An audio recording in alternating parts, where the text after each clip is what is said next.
ایک بادشاہ ایک درویش کے پاس گیا جو خاص ورد میں مصروف تھا۔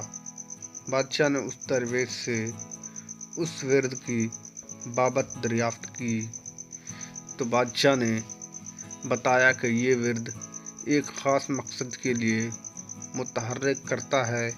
بادشاہ نے درویش سے کہا کہ مجھے بھی اس ورد کی تعلیم دو، تو درویش نے کہا میں ایسا نہیں کر سکتا۔ بادشاہ یہ سن کر وہاں سے غصے میں رخصت ہوا اور اس نے اسی درویش کو اپنے دربار میں بلایا اور اس کو کہنے لگا کہ میں نے تیرا ورد کسی اور سے سیکھ تو لیا، لیکن جس عمل کا تو نے ذکر کیا تھا وہ عمل میرا پورا نہیں ہو رہا۔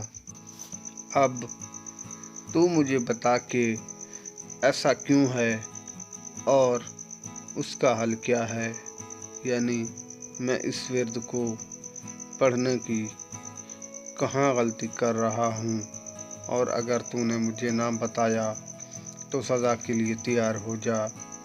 درویش یہ بات سن کر مسکرایا اور بادشاہ کے پاس کھڑے ہوئے سپاہی کو حکم دیا کہ وہ بادشاہ کو فوراً گرفتار کر لے۔ سپاہی اور بادشاہ دونوں نے حیرت سے درویش کو دیکھا، یہ کیا کہہ رہا ہے؟ شاید بادشاہ کے خوف سے اس کا دماغ الٹ گیا ہے۔ درویش نے ایک مرتبہ پھر انتہائی سخت لہجے میں سپاہی کو حکم دیا کہ وہ بادشاہ کو گرفتار کر لے، مگر سپاہی اپنی جگہ سے ایک انچ بھی نہ ہلا۔ بادشاہ کی حیرت اب شدید غصے میں بدل چکی تھی۔ بادشاہ نے جلال کے عالم میں اسی سپاہی کو حکم دیا کہ اس گستاخ کو فوری گرفتار کر لیا جائے۔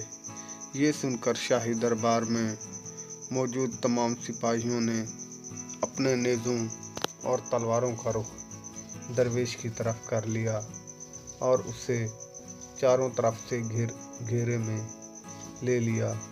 درویش یہ دیکھ کر مسکرایا اور بولا، سن بادشاہ، جو میں نے ان سپاہیوں کو کہا اور جو تو نے ان کو کہا وہ ایک ہی حکم تھا، الفاظ اور لہجہ سب ایک تھا، لیکن میری بات سن کر ایک سپاہی بھی خاموش رہا، جبکہ تو نے صرف ایک سپاہی کو حکم دیا تھا۔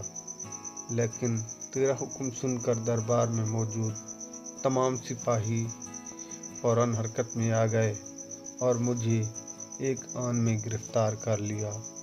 بس فرق حکم کا نہیں ہے بلکہ تیری اور میری حیثیت کا ہے۔